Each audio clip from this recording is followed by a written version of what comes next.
Coming up on today's edition of Locked On Eagles, it's a mailbag edition of the show. We hear from our listeners. What are the biggest questions fans have with the Birds heading into their bye week at 6-0? How are they going to overcome these second half struggles? How are they going to stop the blitz? Is Howie Roseman going to make some moves at the trade deadline next week? All that and more on today's edition of Locked On Eagles.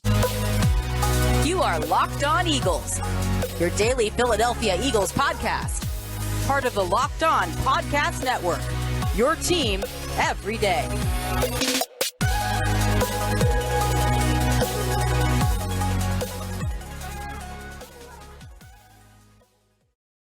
We thank you so much for making Locked On Eagles your first listen each and every day. Welcome in, Eagles fans, to a Wednesday edition of the show. It's brought to you by LinkedIn Jobs. LinkedIn Jobs helps you find the candidates you want to talk to faster.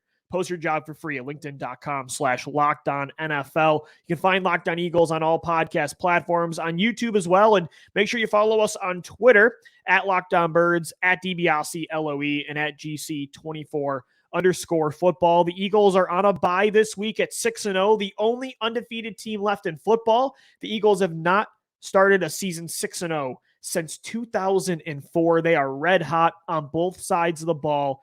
And there's a lot of reasons why this team is great, and there's a lot of obvious ones that we talked about. But I feel like there are still some questions about this team that fans have coming into this bye week and then heading to Pittsburgh in this coming matchup on next Sunday. And then it's going to be a really interesting battle. I think overall, the schedule looks pretty easy for the Birds for the remainder of the season, honestly. I mean, the Green Bay Packers looks like the only tough test. I mean, you have the Giants twice and they're 5-0, 5-1. You have the Dallas Cowboys again with Dak Prescott on Christmas Eve, but overall, it looks like the regular season is just going to be about seeding now for the Eagles, which is crazy to say just 6 weeks into the season, but it's true. However, when it comes time for the playoffs, the Eagles are still certainly not a finished product. There's times where they look like it, but overall, there's still work to be done. So we're going to hear from our fans today in a mailbag edition of the show, and I thought you guys had some really awesome questions that I wanted to talk about on the show this week anyway. So we're going to get into those. I thought you guys hit on some really key, interesting points. But I want to start here with some trade deadline talk. We all know the trade deadline is November 1st. It's next at the end of next week.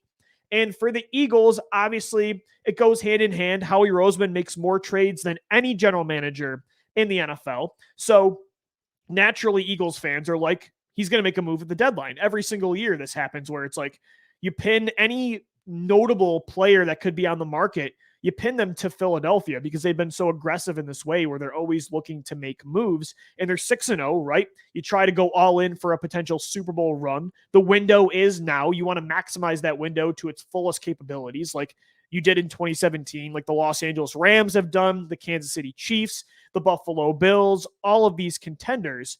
So are the Eagles going to make a move at the deadline next week? And that was our first question from Matthew, who writes in, when do you think it's the best time for the Eagles to decide when they're going all in? And what should they do if they decide they are?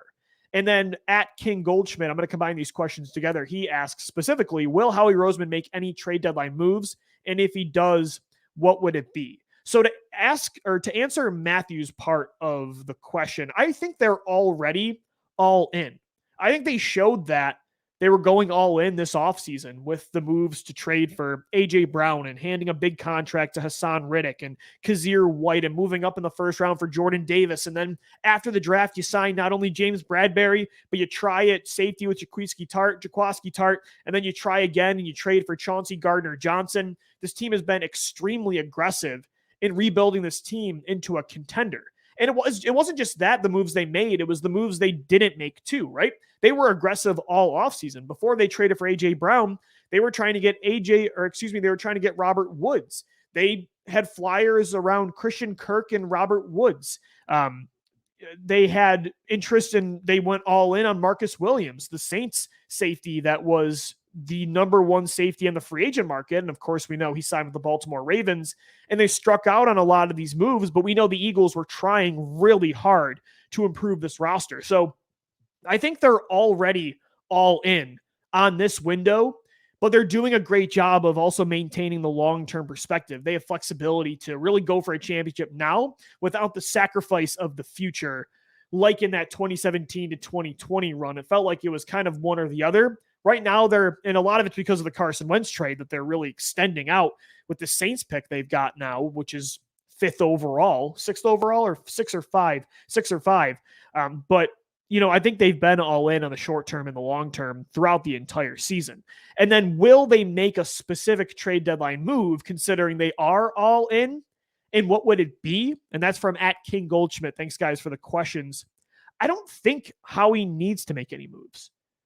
I think this roster looks as complete as it's going to look. Where is the gaping hole on offense, on defense? Howie Roseman made the trade deadline type of move, that one piece away kind of trade, right before the season started with CGJ. Safety was the final shoe to drop. Heading into the season, we're like, this team is loaded on paper, but oh my gosh, is Anthony Harris and Jaquiski Tartt going to be the starters at safety? Is Marcus Epps going to be a guy in an expanded role that can carry that position deep in the third of the defense? And Chauncey Gardner-Johnson comes in with him and Marcus Epps. We know how good they've played together through 6 weeks. That kind of was the big trade deadline move. Now, some people have suggested maybe another edge rusher. I know Robert Quinn seems like he's on the trade block. And, you have these rumors about the Carolina Panthers and, after they fired Matt Rule, are they going to trade guys like DJ Moore, Christian McCaffrey on defense? Are they going to trade Brian Burns, an elite 24-year-old edge rusher? I'm not sure why they would trade a staple at a key position who's only 24 years old just because you fire your coach. A part of a rebuild is having a guy like Brian Burns. So I don't know, maybe Robert Quinn, but even edge rusher, they don't need an edge rusher. They're not an edge rusher away from winning a Super Bowl. They have the edge rushers that they would need to win a title. Hassan Reddick, Josh Sweat, Brandon Graham. And yeah, maybe you want to upgrade that fourth spot over Teron Jackson, but with the interior depth you have as well with Fletcher Cox, Javon Hargrave, Jordan Davis, and Milton Williams, and with the way the linebackers are playing, the corners and safeties, I don't really think you're one player away at all. I think your team is set. Maybe they want to make some moves for the depth of the roster. I know some people suggested like a cornerback or a wide receiver that can also return kicks or punts.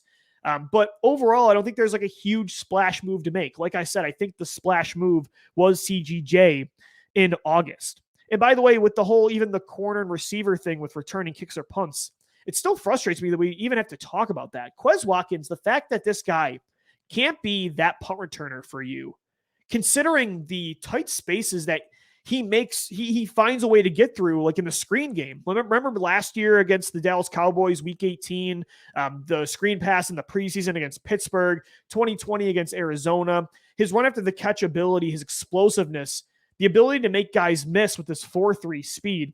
The fact that he can't be your Deshaun Jackson or Darren Sproles or even your Kenyon Barner as a punt returner just drives me crazy. I know it's true that they probably do need another returner, but the fact that a lot of these dynamic athletes like, Kenneth Gainwell, Boston Scott, Quez Watkins, Britton Covey, the fact that they can't get the job done the last 2 years has been extremely frustrating.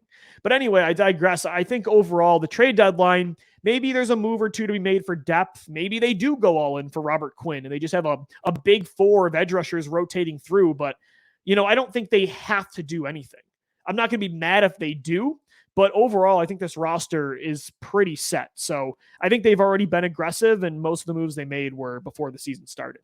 We're going to continue with questions coming up, guys. This is Locked On Eagles, and today's show is sponsored by LinkedIn Jobs. LinkedIn Jobs is the #1 site for your small business to find the right hires. These days, every new potential hire can feel like a high-stakes wager for your small business. You want to be 100% certain that you have access to the best qualified candidates available. That's why you have to check out LinkedIn Jobs. LinkedIn Jobs helps you find the right people for your team faster and for free. Head over to LinkedIn.com, then add your job in the purple #hiring frame to your LinkedIn profile to spread the word that you're hiring. Simple tools like screening questions make it easy to focus on candidates with just the right skills and experience so you can quickly prioritize who you'd like to hire and interview. It's why small businesses rate LinkedIn Jobs #1 in delivering quality hires versus leading competitors. LinkedIn Jobs helps you find the qualified candidates you want to talk to faster. Post your job for free at linkedin.com/lockedonnfl. That's linkedin.com/lockedonnfl to post your job for free. Terms and conditions do apply. We thank you so much for making Locked On Eagles your first listen each and every day. Welcome in, Eagles fans, back again for a Wednesday edition of the show. Make sure you also check out our NFL key predictions every Friday on Locked On NFL. Locked On's local experts give you the inside scoop on the 5 biggest games of the NFL weekend, including Sunday and Monday Night Football, plus betting advice from the field's leading experts at BetOnline. Follow NFL key predictions every Friday on Locked On NFL, available on the Odyssey app, YouTube, and wherever you get your podcasts. On this Wednesday edition of the show, we are answering mailbag questions from our listeners. And if you didn't get a question in, I'll still answer them on Twitter at LockedOnBirds and at DiBiase LOE. Great questions from Matthew and from at King Goldschmidt on Twitter, talking about if Howie Roseman is all in on the 2022 window, if he's going to make a move at the trade deadline. Like I said, I don't think they need to. I think the move that they were going to make was already made in August. Chauncey Gardner-Johnson, safety, was that last shoe to drop. I think this roster is set. You could go for a depth piece. You could go all in and not settle and bring in Robert Quinn, or heck, if Brian Burns was available. I don't think he will be, but if he was, go all in on a move like that. I'm not going to be mad, but I don't think it's totally necessary. I think this team is absolutely loaded, and that's why they're 6-0. Let's get to some more questions related to the on-the-field product. And I really like these questions from, number one is from Pete Weddle, who asks, when will Nick Sirianni and or Jalen Hurts candidly acknowledge the slow starts in the second half? The Eagles are playing with fire week in and week out, coming out with zero urgency and zero killer instinct. This is not a fluke or a small problem.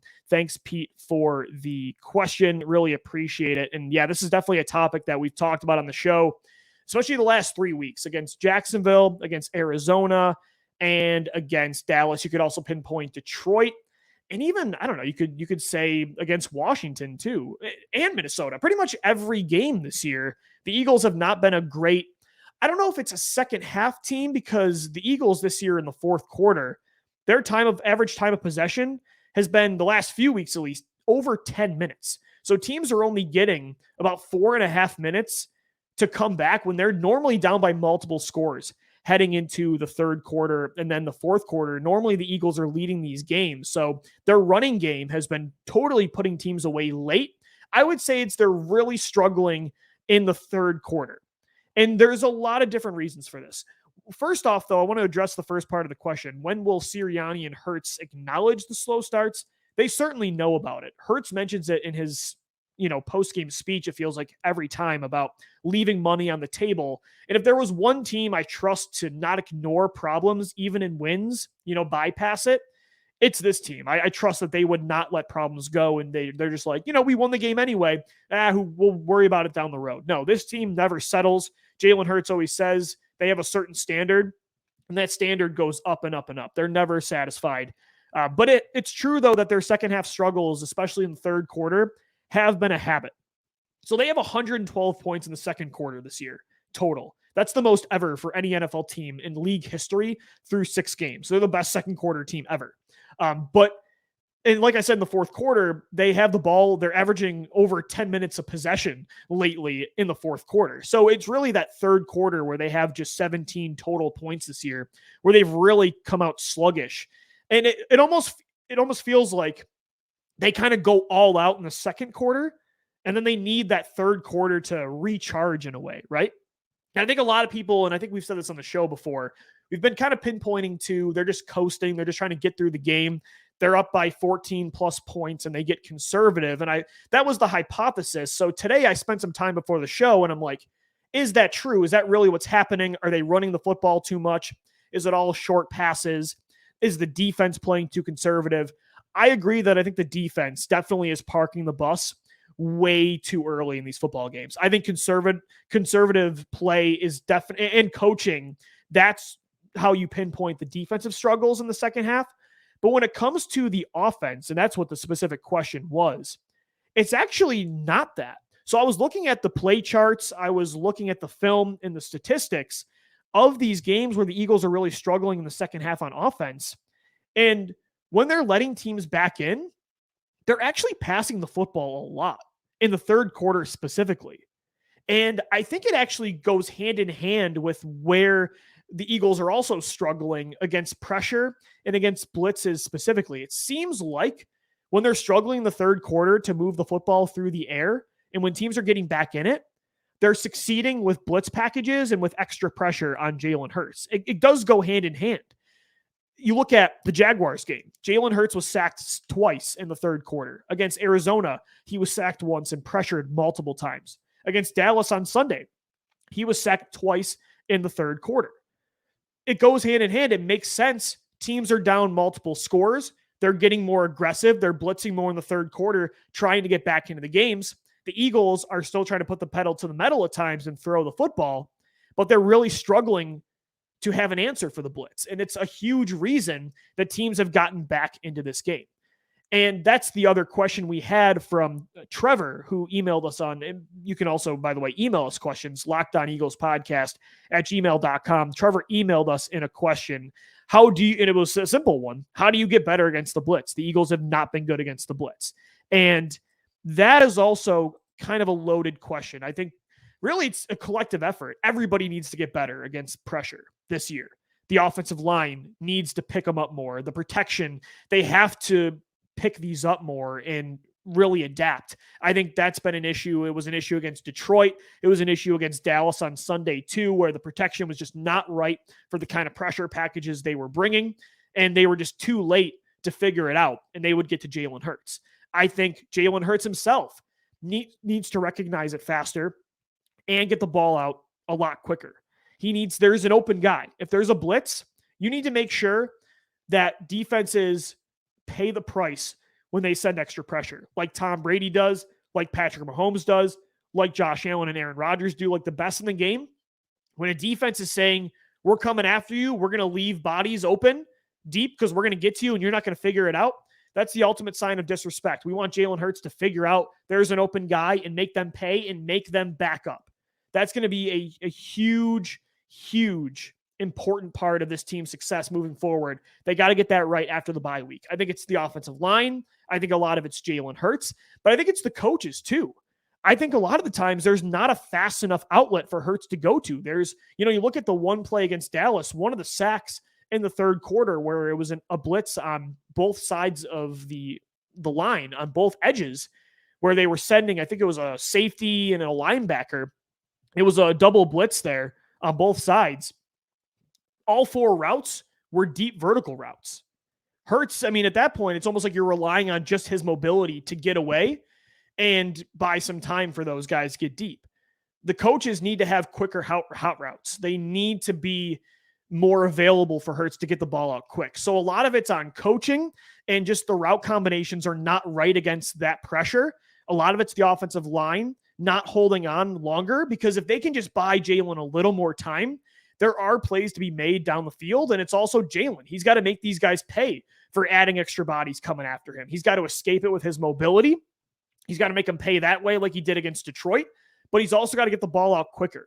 And I'm encouraged that they are going to figure this out. I think you've already seen signs of life where you're seeing Jalen slowly start to figure it out, right? That huge important play against Arizona on 3rd and 11 late in the game, right in the fourth quarter, where you gotta move the chains, right? Tied up at 17 apiece. He gets the ball out quickly with a blitz on both sides coming to Dallas Goedert, moves the chains. I thought you saw in the first quarter against Dallas, he did the same thing to Jack Stahl, where he was getting blitzed, got the ball out quickly. He recognized it. I think it's a slow process. I think it's going to hit eventually. They are struggling with it right now, but you can see that the team is recognizing when it's coming. Just the execution has been the biggest problem. And it's been taking away from their deep ball game. They haven't really been able to buy time to get Quez Watkins down the field and Devontae Smith and A.J. Brown, because guys are getting to Jalen Hurts so quickly. So it's a combination, really, Trevor, and thanks so much for the question. I think it's a combination of all three things: the coaching staff getting quicker hot routes for Jalen, the offensive line and the running backs picking up these blitzes better, run protection or pass protection from running backs needs to be better, and Jalen Hurts needs to be better. It's a collective team effort, and I'm sure that's going to be a big emphasis during the bye week to figure that out, because defenses are going to continue to send that after you until you do stop it. We'll get into some more questions coming up next right here on Locked On Eagles. I want to talk about just Philly sports overall. The state of Philadelphia sports looks incredible. So I want to get into that and how that ties in with the Eagles. But guys, first, a shout out to another one of our sponsors of the day. And it's the official sports book of the Locked On Podcast Network. It's BetOnline. BetOnline.net is your number one source for your football betting information this season. I'm so sorry, everybody, on LOE3 these last few Fridays. I've been telling you to pick Quez Watkins the over on receiving yards, which you can bet on at BetOnline. You can, and it hasn't been working, but that's not BetOnline's fault. That's my fault. I'm giving you bad advice. You can bet the overs, player props, futures, you name it, everything you want to bet on with the NFL and with college football. It's available at betonline.net. But not just that, the NBA season is now officially tipped off. The 76ers lost to the Celtics yesterday, but the Sixers have high expectations this year. You can bet on the Philadelphia Phillies. They took game 1 yesterday against the Padres in the NLCS playoffs. Hockey, the Flyers right now are 3-0. Bet on all of it at BetOnline. But not just that, the MMA, boxing, golf. Head over to betonline.net today. Use your mobile device to learn more. Live betting, up-to-minute scores for every sport out there, because BetOnline is where the game starts. I'm Louis DiBiase. Thanks, everybody, for making Locked On Eagles your first listen each and every day. It's a Wednesday edition of the show. The Eagles are undefeated, 6-0, heading into their bye week. They take on the Pittsburgh Steelers in 2 weeks. It's not just the Eagles, though, that are buzzing in the city of Philadelphia. The Philadelphia Phillies are in the NLCS playoffs. They are a couple games away from potentially making the World Series. They just beat the San Diego Padres last night to go up 1-0. The Philadelphia Flyers are 3-0 in the season, despite a lot of people not loving the hire of John Tortorella, extending Rasmus Ristolainen, bringing in some questionable faces. The team just, I think, had low expectations. And then the Philadelphia 76ers, they lost to the Boston Celtics last night, but they're a team that's been consistently getting to at least the second round of the playoffs. They have an MVP candidate in Joel Embiid. Tyrese Maxey is seen as one of the best up-and-coming young stars in the league. James Harden last night looked like Houston Rockets James Harden. If you get that version of James, they're going to be a title contender. Philadelphia sports right now, it's incredible to see where it's at now compared to where it was at just 2 years ago in 2020.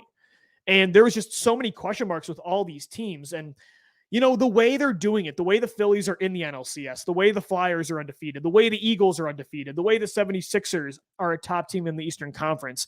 I think a theme that we can take from all of this in the city of brotherly love, a theme that we can embrace and learn from about sports is to, quite frankly, and it might sound cheesy, but just expect the unexpected.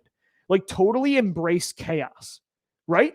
And I'm not saying that it's unexpected that these Philadelphia teams are good. It's not fluky the way the Eagles are winning. They have the best offensive line in football. They have one of the best defensive lines in football. They have one of the best trio of weapons in Devontae Smith, A.J. Brown, and Dallas Goedert. The most obvious thing, they have a quarterback taking an MVP-like step. They're loaded. They have the best secondary maybe in the NFL. They pretty much everything right now seems like the best in the NFL. Nick Sirianni's a finalist, or he's going to be, for Coach of the Year. So it's not fluky. The 76ers aren't being fluky with Joel Embiid, James Harden, and Tyrese Maxey, but you have Tobias Harris as well. You've got, PJ Tucker now too, one of the best veteran two-way players, one of the best defensive players in the NBA. Matisse Thybulle, one of the better, stretch four defensive players in the NBA. They're a deep roster. That's not fluky. The Philadelphia Phillies have one of the highest payrolls in the MLB. That's not fluky either. But what they're doing, how they're getting to the top of their leagues, their respective leagues, that is unexpected. And I guess it's just embrace the unknown of how the minute you think you have it figured out of how to build a contender in sports, it zags. When you zig, it zags. Like, just think about it. The 76ers, did they think that Tyrese Maxey was going to be part of their big three? No way. They thought it was going to be two of their first overall picks over the last 5-6 years. Ben Simmons and Markelle Fultz. Those guys didn't work out. The Philadelphia Eagles, they're doing this with an MVP caliber quarterback right now, but they didn't expect Jalen Hurts to be that MVP caliber quarterback. 2 years ago, you would have said that's supposed to be Carson Wentz, their second overall pick of 2016. The Philadelphia Phillies fired their manager, a month into the season back in May, Joe Girardi. The Philadelphia Phillies were 10 games under 500. They didn't expect their manager to be their interim manager to lead them all the way to the NLCS playoffs this year. So I think what you can learn about sports based on Philadelphia's success this year is just expect the unexpected, totally embrace chaos. By no means are the Flyers are underdogs. By no means are these other teams underdogs, but they've turned into top teams through a lot of ups and downs. They've overcome a lot of adversity, a lot of these top picks not working out. And I think the way they've all adjusted is beautiful. And I think that represents the city of Philadelphia so well. And I think it's why so many of these fans, it's so easy for this fan base in this city to get behind all four teams. It really is awesome to see how this Big Four has turned things around in such a passionate sports market when just a few years ago, it was truly awful. So I thought that was really cool. Wanted to talk about that, not only because the Eagles are 6-0, but all these teams in Philly are buzzing. And it's very interesting how all of these teams kind of rose up in a similar way. Not the exact same path, but just through unexpected players, coaches, managers, front office members, overcoming adversity and exceeding expectations. It's a really cool story that I think Philadelphia embraces more than most would. All right, guys, that's going to do it for today's edition of Locked On Eagles. Thank you so much for making Locked On Eagles your first listen each and every day. Make sure your second listen is the Peacock and Williamson NFL show. Brian Peacock and former NFL scout Matt Williamson, they give you the expert NFL analysis in less than 30 minutes. It's free and available wherever you get your podcast. Follow the show. You can get it Monday through Friday on all podcast platforms, and hit us up on Twitter at LockedOnBirds, at DiBiase, LOE. And we'll see you for a Thursday edition of Locked On Eagles. As always, thank you for downloading. Thank you for watching and listening.